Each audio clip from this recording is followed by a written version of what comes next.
Hi guys, welcome to January's lesson. This is the last lesson in our first module, and I've written down a couple of notes about things I want to talk about here. But congratulations on making it through the first module. I'm guessing that if you're at all like me, you found it to be deceptively gentle when you looked at it, but in fact quite powerful.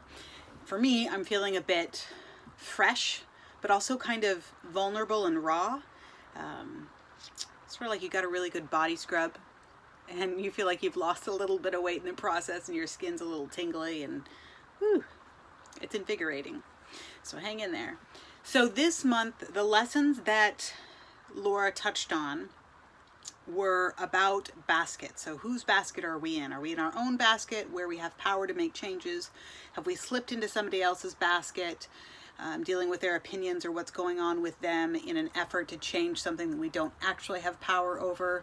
Or are we all the way out of our basket trying to make a change or just stressing out about something that we have absolutely no power over, something that's the universe's job or in God's basket, as you may call it, whatever you like. And Laura touched on a couple of things that I want to dive deeper in that I felt were very juicy.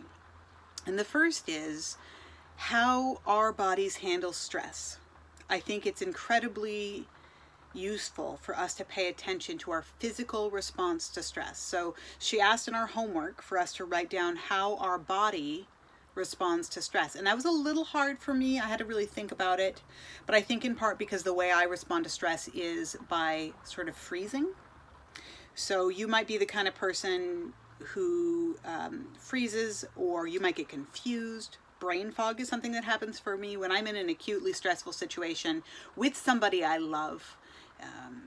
It can be hard for me to make decisions, especially when I'm dealing with them being upset. Other times I'm very, very sharp. So if there's some sort of catastrophe and somebody needs to take action, I will be on it. But how does our body feel? That's a totally different question. What does my body feel like when I'm stressed? So I hope you really answered that honestly. And the first thing I want us to sort of look at is really, when you're looking at a chronic illness that you might be dealing with, how does your stress response affect that? So you've got, how does my body respond to stress? And then I want you to dig a little bit deeper and go, how does that physical response affect my physical condition as it relates to a chronic health issue you might have? And if you want to go even deeper than that, you might ask yourself whether or not stress was the catalyst for the condition that you're dealing with. And that's not always the case. And I'm not trying to dismiss physical ailments with, complete, blood workups and all that. I'm just saying that it's worth considering, with all of the evidence that we have these days that stress affects our physiology, how does it affect you? One of the notes I wrote down here that I thought was really worth considering was, am I more stressed than I need to be because I'm spun up about being in a situation that I'm powerless? Am I outside my basket? And when I'm outside my basket and my stress is even higher because it's a situation I can't solve, how does my body feel? What is that tension like? When you're in a situation and you want the solution and you're trying really hard for the solution, but it's not yours and you don't actually have control over it? What does that tension feel like? Because you're basically beating yourself against a brick wall. Like there's just no way through it. But your stress level is still really high because some part of you feels like it's your job to find a solution.